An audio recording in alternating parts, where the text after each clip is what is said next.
विपक्षी नेताओं ने पीएम मोदी को लिखी चिट्ठी, तो आपस में क्यों भिड़े आप और बीजेपी नेता? बीजेपी ने आप पर लगाए कैसे आरोप?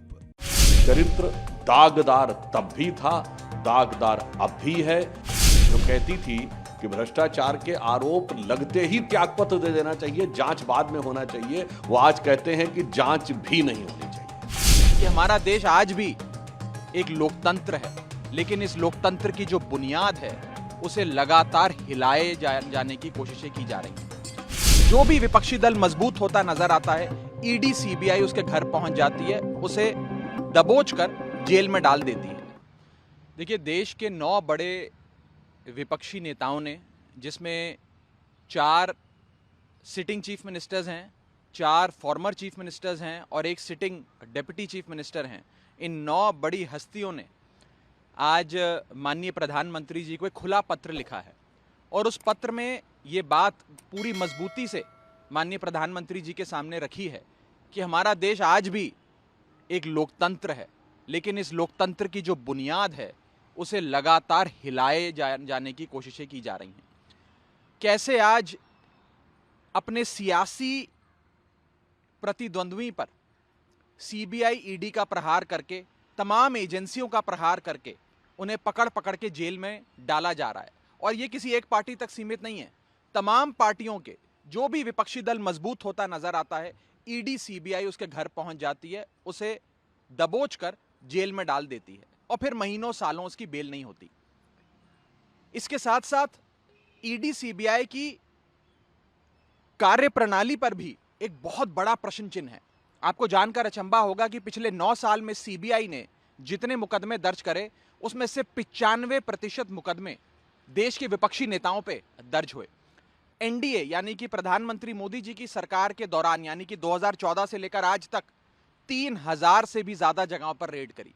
और ईडी से जब पूछा जाता है कि आपने इतनी रेडें करी, इतने मुकदमे दर्ज करे, अंत में कितने लोगों को कोर्ट ने कन्विक्ट किया, यानी कि कितने लोगों को कोर्ट ने दोषी करार दिया, तो पता लगता है कि 0.05%, 0.05% भी कन्विक्शन रेट ईडी का नहीं है। तमाम मुख्यमंत्री जिनको देश की जनता ने चुना है, जिन लोगों की वोट की ताकत से ये मुख्यमंत्री, ये पूर्व मुख्यमंत्री एक सरकारों में रहे हैं, सरकारें चलाई हैं, आज ये अपने ही देश के प्रधानमंत्री से एक अपील कर रहे हैं कि एजेंसियों का दुरुपयोग छोड़ दीजिए, एजेंसियों को इंडिपेंडेंट तरीके से फंक्शन करने दीजिए।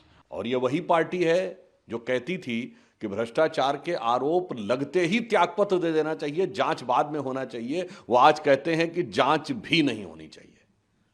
तो अब समझ में आता है। और सहायता किसकी ले रहे हैं? जिनके बारे में उन्होंने पोस्टर लगा लगा के, रामलीला मैदान में झंडा फहरा फहरा कर भ्रष्टाचार का गीत गाया था।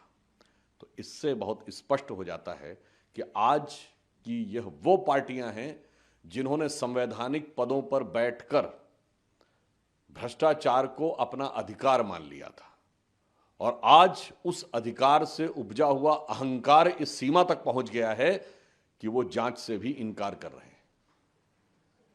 यह दुखद विषय है कि जांच एजेंसियों को और देश की व्यवस्थाओं को धमकाने का प्रयास किया जा रहा है। 2004 से 14 के बीच में भ्रष्टाचार के आरोप में जिन जिन नेताओं के ऊपर जांच एजेंसियों की जांच का सामना करना पड़ा या कोर्ट के द्वारा जांच का सामना करना पड़ा, उसमें लगभग 42 नेता थे और उसमें 41 गैर भाजपाई थे।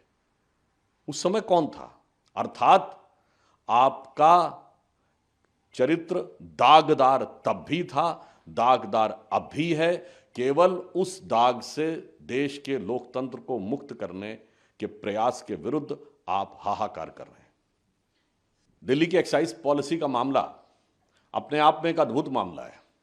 एक राज्य सरकार एक नीति लाती है, जैसे ही उस पर जांच शुरू होती है सीबीआई की, वो नीति को विड्रॉ कर लेती है, वापस कर लेती है और फिर उस नीति के समर्थन में हाहाकार मचाती है। ये अपने आप में उनके अंदर बैठे हुए एक ग्लानि, या इसे शब्दशः न लिया जाए, अंदर बैठे हुए चोर को दर्शा रहा है।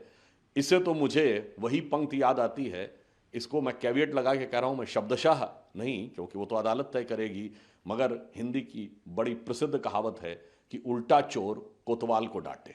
मतलब आज वही स्थिति हो गई है, जिनके ऊपर जनता के धन चोरी का आरोप है वो आज बाहें हटाकर अपने को कट्टर ईमानदार साबित का दावा करते हुए एजेंसियों को धमका रहे हैं।